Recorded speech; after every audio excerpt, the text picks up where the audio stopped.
Aujourd'hui, nous allons parler de la communication linguistique dans les institutions internationales. Nous avons vu la dernière fois que dans les contacts avec les étrangers, souvent on vivait le handicap linguistique. On n'a pas d'aisance. Pour s'exprimer ou comprendre son interlocuteur, c'est pratiquement le parcours du combattant. Souvent, les deux interlocuteurs sont comme des gens qui auraient subi une attaque cérébrale et qui auraient perdu une bonne partie de l'usage du langage. Alors, dans ces conditions-là, on hésite à s'exprimer, c'est trop fatigant, c'est trop compliqué, on renonce. Eh bien, ça, ce n'est pas limité à l'homme de la rue, c'est quelque chose qu'on retrouve aussi dans l'élite intellectuelle. À une époque de ma vie, j'étais chargé de faire les procès-verbaux d'une réunion de comité de l'OMS qui siégeait en Asie orientale et qui fonctionnait en 3 langues, anglais, français, chinois. Et il y avait là, à chaque session, un médecin japonais extrêmement sympathique, un beau visage de vieux sage, le docteur Okamoto, mais il ne parlait pratiquement pas. Quand il intervenait, c'était pour lire un maximum de 2 phrases sagement écrites sur un bout de papier. Mais voilà qu'un jour, le gouvernement japonais a décidé d'inviter le comité à Tokyo, et à cette occasion-là, il a offert de prendre en charge l'interprétation en japonais et du japonais. Du coup, le docteur Okamoto est devenu un homme totalement méconnaissable. Il s'exprimait beaucoup, il disait des tas de choses pertinente sur tous les sujets. On s'est rendu compte qu'au fond, pour le sortir de son mutisme, il suffisait de le délivrer du handicap dans lequel le plongeait le régime linguistique du comité. Et pour moi, ça, c'est un très bon exemple du dysfonctionnement de nos sociétés sur ce plan-là. On se prive de l'apport d'un homme particulièrement compétent simplement pour une question de langue, et on ne s'en rend même pas compte. Et que dire du ridicule ? Une ministre danoise, Madame Helle Dahn, venait à peine d'être nommée ministre quand elle s'est trouvée devoir présider une séance internationale. Alors, après avoir ouvert la séance, elle a voulu dire « Excusez-moi si je ne connais pas très bien le dossier, mais je viens à peine d'entrer en fonction. » Et elle a dit « I'm at the beginning of my period ». Tout le monde a rigolé, elle n'a pas compris pourquoi. Elle croyait dire « j'en suis au début de mon mandat », mais ce qu'elle a dit en fait, c'est le début de mes règles. Alors bien sûr, les journaux danois en ont fait des gorges chaudes. Et moi, ce qui m'a frappé là-dedans, c'est que personne n'a manifesté de compassion pour elle. Personne n'a compris qu'en réalité, elle était la victime d'un système. Parce qu'elle avait derrière elle au moins 10 000 heures de cours et de pratiques de l'anglais, comme la plupart des Scandinaves de ce niveau. Et ce genre d'impair serait absolument exclu par définition à n'importe quel Britannique ou Américain. Et je me souviens d'une séance à l'ONU où le délégué de je ne sais plus quel pays avait fait une longue intervention où revenaient constamment les expressions « la politique du Cuba », « la position du Cuba ».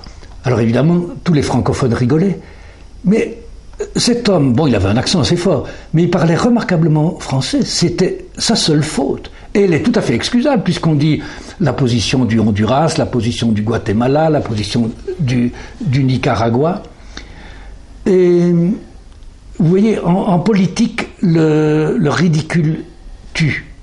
Et je trouve qu'un système qui ne répartit pas le risque de ridicule de façon équitable n'est pas un système démocratique. Et puisque je parle de démocratie, je pourrais parler de l'Union européenne.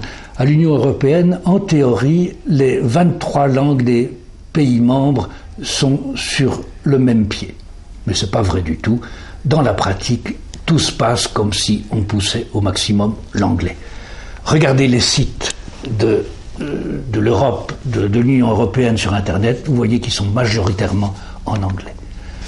La vice-présidente de la Commission, Madame Margot Wallström, a créé un blog sur son site en expliquant qu'elle voulait comme ça communiquer avec tous les citoyens.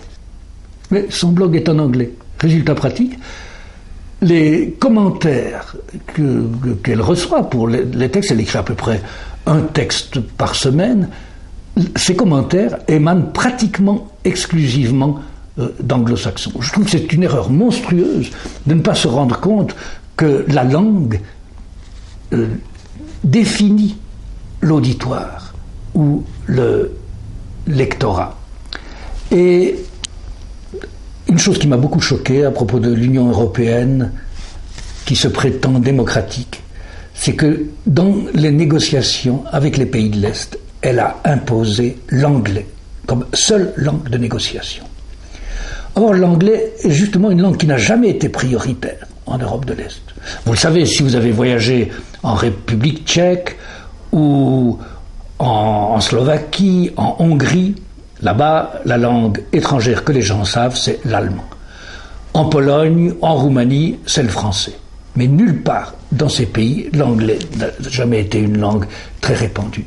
En imposant l'anglais, l'Union européenne a empêché les États de faire défendre leurs droits, leurs intérêts par des diplomates de la vieille école.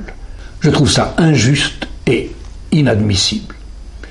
Et il y a beaucoup de choses injustes dans le fonctionnement de l'Union européenne qui ne cesse de proclamer son attachement à l'idéal démocratique et à l'égalité entre tous.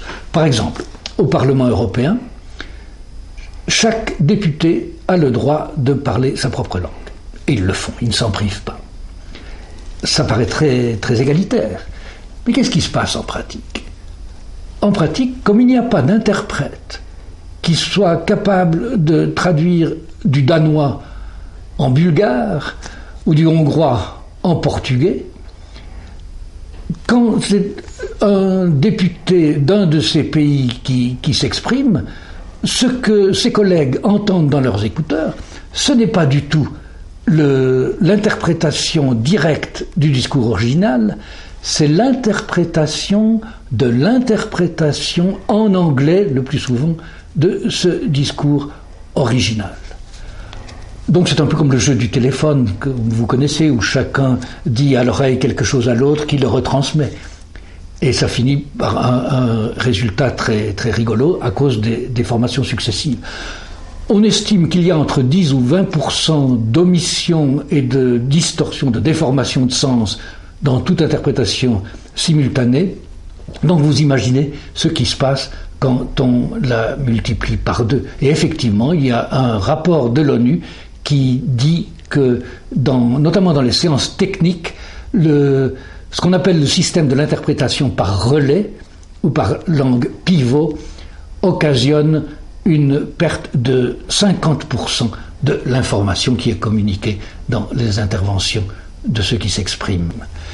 Mais en fait, si on regarde la vie internationale en général, on se rend compte qu'il y a une tendance incroyable à considérer qu'il faut savoir l'anglais. Tout le monde doit savoir l'anglais, même il est sous-entendu souvent que tout le monde sait l'anglais. Et on ne se pose pas la question de savoir, mais est-ce possible ?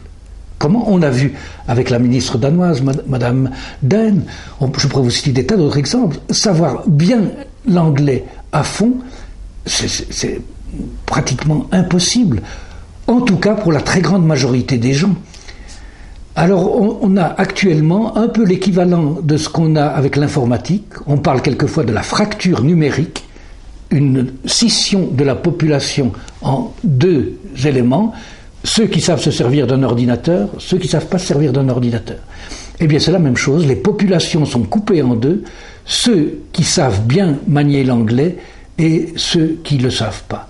Et il y a là quelque chose de très injuste, il y a beaucoup de laissés pour compte auxquels on ne s'intéresse absolument pas.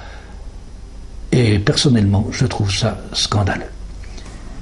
Mais la prochaine fois, nous parlerons peut-être un peu de ça, mais c'est surtout de ce qui se passe du côté de la traduction et de l'interprétation que je compte vous emmener.